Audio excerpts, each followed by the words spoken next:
สวัสดีครับพ่อแม่พี่น้องสู่ทุกคนทั้งฝั่งไทยฝั่งลาวเด้อพี่น้องเด้อพี่น้องเป็นจังไดแน่แหละอยู่ฝั่งไทยฝั่งลาวก็ได้เนาะพากันมีน้ำมันพอใช้บ่พี่น้องเอ้ยฝั่งลาวเบากล้องพี่น้องเอ้ยบ่แม่นว่าจังซั่นจังซี่เด้อพี่น้องเบากล้องเข้าไปเมืองเมื่อวานนี้พากันห่างถังน้ำมันว่ากะถังน้ำมันว่าจังซี่นะพี่น้องกะว่าสิไปเติมอยู่ปั๊มพี่น้องเอ้ยไปปั๊มใดก็บ่มีอ้าวน้ำมันเบิดพี่น้องเอ้ย เบากล้องในยู่โลดสุกโลดกับหมู่นะว่าสิเข้าไปในเมืองว่าสิไปห้างทองไปใช้อยู่ปั๊มนะพี่น้องว่าปั๊มใหญ่ในเมืองมันต้องมีน้ำมันว่ะบัดตานี้โอ้ยพี่น้องเอ้ยหาอึดหาอยากปั๊มใดก็ปิดปั๊มใดก็ปิดปั๊มใดก็เปิดเนาะว่าสิซื้อน้ำมันมากักตุนก็บ่ได้ฮอดน้ำมันมากักตุนน้ำมันแพงยังพอสู้ได้แต่น้ำมันบ่มีใช้นี่พี่น้อง จักสิไปสู่จังได๋บัดตานี้ออกไปไร่ไปสวนคือเบากล้องนี่ไปเฮ็ดไร่ใส่สวนนี่พี่น้องไปทางไร่ไปตัดไม้นี่พี่น้องตัดไม้เพื่อจะเฮ็ดให้มันแปลนตัดต้นไม้น้อยไม้ใหญ่ออกเพื่อจะเฮ็ดให้มันแปลนเพื่อจะปลูกมันแต่ปีนี้บัดตานี้เนาะพี่น้องเนาะน้ำมันบ่มีบ่แม่นน้ำมันบ่มีน้ำมันขาดเนาะบางบ่อนมันก็มีมาแต่มันมาบ่หลายมันมาพอได้ให้ชาวบ้านจับจ่าย ซื้อมาใช้ในครัวเรือนแต่ละมื้อพี่น้องเอ้ยถ้าว่าเฮาบ่ประหยัดนี่คือสิเสร็จแน่ๆพี่น้องเอ้ยหลายๆอย่างที่เฮาขับเคลื่อน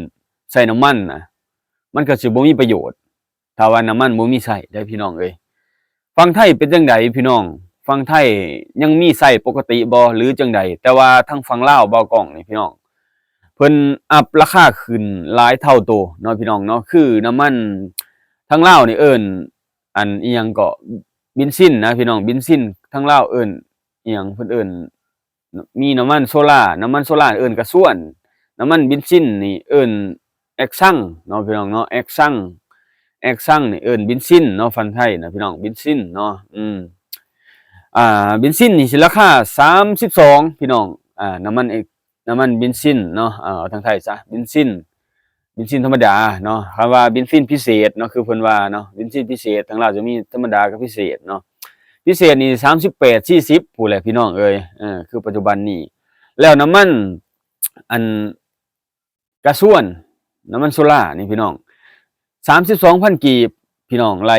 คร่าวๆเบิ่งตกประมาณ50บาทเนาะ50กว่าบาทพู้นเลยพี่น้อง คือว่าราคานี่แพงหลายเท่าโตเนาะชาวไร่ชาวสวนชาวเกษตรกรคือเฮานี่ใช้น้ำมันเป็นหลักนี่พี่น้องจนสิไปต่อบ่ได้เนาะคือบ่กล้องปีนี้พากันว่าสิยุกล่อง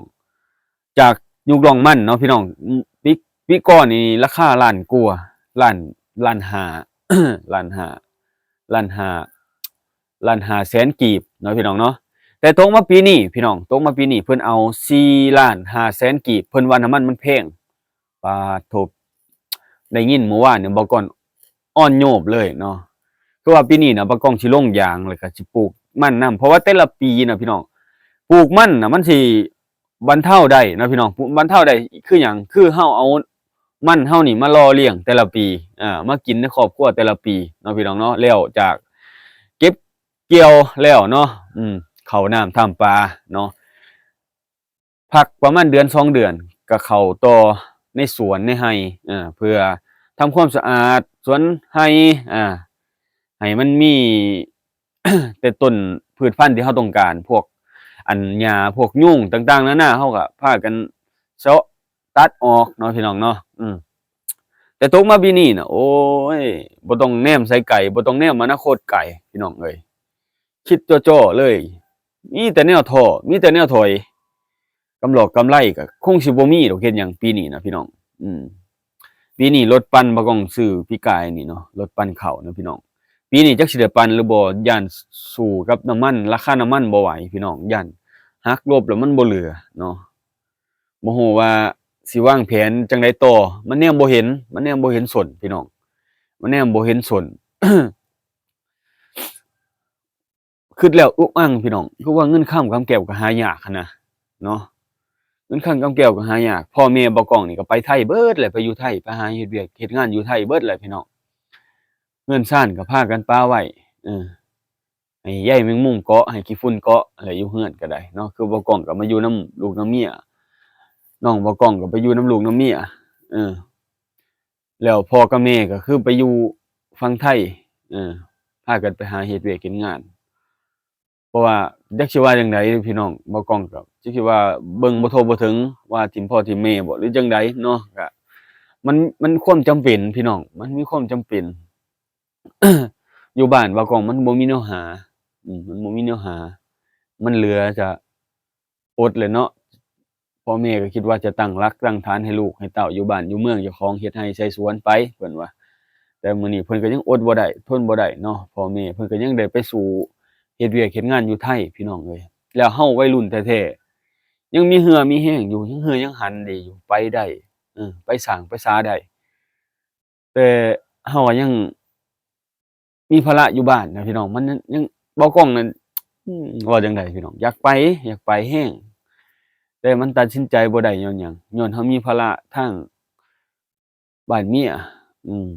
ญ้อนเราอยากวางแผนเฮ็ดไร่เฮ็ดสวนไว้ปีนี้อยากลงยางไว้เนาะลงยางไว้จัก400-500ต้นพี่น้องเอ้ยยางก็แพงพี่น้องเอ้ยต้นตาเขียวน่ะพี่น้องเรามาใส่ถุงเองน่ะถุงละอันเกือบ20บาทบ่พี่น้องเกือบ20บาทพู้นแหละเนาะต้นหนึ่งนะต้นหนึ่งเกือบ20บาทเนาะเพราะว่า14,000พี่น้อง10บาทมันสิตกอยู่ประมาณเท่าใด6 6,00010บาทก็อยู่6,500เขาตีต่ำๆเนาะ6,500 6,800นี่บ่พี่น้อง6,800เนาะ6,800ก็เกือบ20บาทนั่นแหละพี่น้องต้นยางต้นหนึ่งที่บ่กล้องซื้อมาถ้าไล่เป็นเงินบาทเนาะเพราะว่าบ่กล้องซื้อมาน่ะต้นละ14,000กีบเนาะแล้วไปลัดเอาอยู่พู้นแหละพี่น้องแล้วก็มาซ้ำเบ้าเองเขาเจ้าเอิ้นว่าตาเขียวเนาะเรามาต่อมาอบเอามาอบเอาให้มันออกหน่อออกหยังแหนงเองแล้วว่าตัวเสี่ยงมันก็เสี่ยงหลายเพราะว่าเราบ่ได้ซื้อมาแบบเป็นที่เขาเจ้าเฮ็ดแล้วต่อตาแล้วมันพร้อมปลูกเลยเนาะพี่น้องอันนั้นน่ะสู้บ่ไหวพี่น้องต้นละเกือบเท่าใด เกือบ40,000กีบนะเกือบฮอด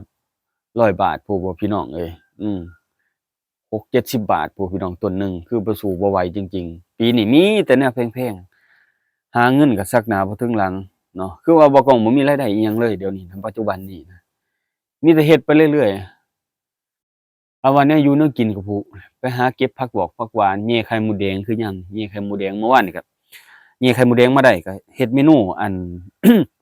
แกงไข่มดแดงใส่ผักหวานเนาะแกงจะแล้วก็ทอดไข่ใส่ไข่มดแดงไข่กับไข่ไก่เจ้าของที่เจ้าของเอาขึ้นมาเลี้ยงนั่นแหละพี่น้องบ่าวกองเอาขึ้นมาเลี้ยงเนาะไก่ก็พอได้เก็บไข่พี่น้องมื้อละ2-3หน่วยไก่4ตัวน่ะไก่ไข่ซื้อมาให้ลูกเลี้ยงเนาะซื้อมาให้ลูกเลี้ยงให้ลูกเบิ่งให้เนาะพี่น้องเนาะเบิ่งเก็บกินยามเช้านี่แหละ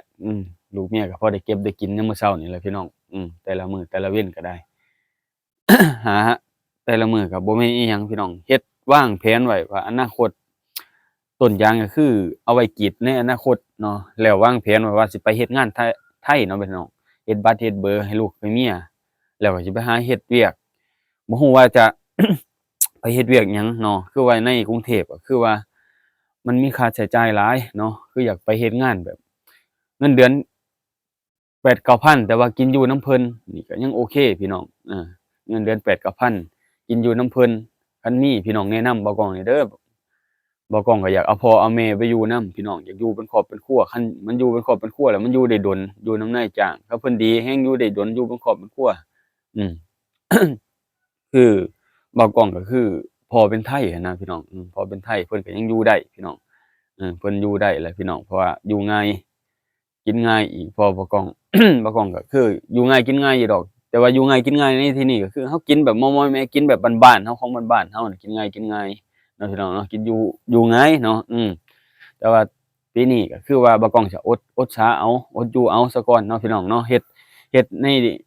ดินในดอนตัวนี้ให้มันเบิดซะก่อนเพราะว่าดินดอนก็คือปีนี้อะทางเบิดแล้วพี่น้องปีหน้าปีฮื้อก็คือบ่มีทางแล้วมีแต่คั่วเอาน้ำยางเอาน้ำมันเนาะพี่น้องเนาะคั่วน้ำยางน้ำมันให้มันสะอาดสะอ้านให้มันสะอาดสะอ้านให้ยางมันใหญ่ไว้ใส่ปุ๋ยใส่ยาให้มันใหญ่ไว้นี่พี่น้องบำรุงต้นบำรุงหยังให้มันเจริญงอกงามนี่แหละพี่น้องประมาณนี้เนาะ เอาพี่น้องหลายๆอย่างที่บ่กล้องมาพี่น้องฝั่งไทยฝั่งลาวเฮาก็สิเจอคือกันเบิดเนาะเจอปัญหาหลายๆอย่างเจอปัญหาในครอบครัวเจอปัญหาในสังคมเจอปัญหาในบ้านเมืองต่างๆนานาที่มันเกิดขึ้นอยู่ในปัจจุบันนี้ก็สิเจอปัญหาในเรื่องราวเรื่องนี้แต่บางอย่างบางแนวเฮาก็เล่าต่อบ่ได้พี่น้องย้านมันก้าวก่ายเรื่องราวของเพิ่นเนาะพี่น้องเนาะเฮาก็เว้าในเรื่องอ้อมๆของเฮาเนาะพี่น้องเนาะในมุมของเฮาเด้อพี่น้องเด้อ ขอบใจพ่อแม่พี่น้องทั้งฝั่งไทยฝั่งลาวขอบคุณพ่อแม่พี่น้องทั้งฝั่งไทยฝั่งลาวที่ติดตามสนับสนุนบ่าวกล้องเนาะพี่น้องเนาะขอบคุณผู้ใหญ่หลายๆคนเด้อพี่น้องเด้อขอบคุณครับ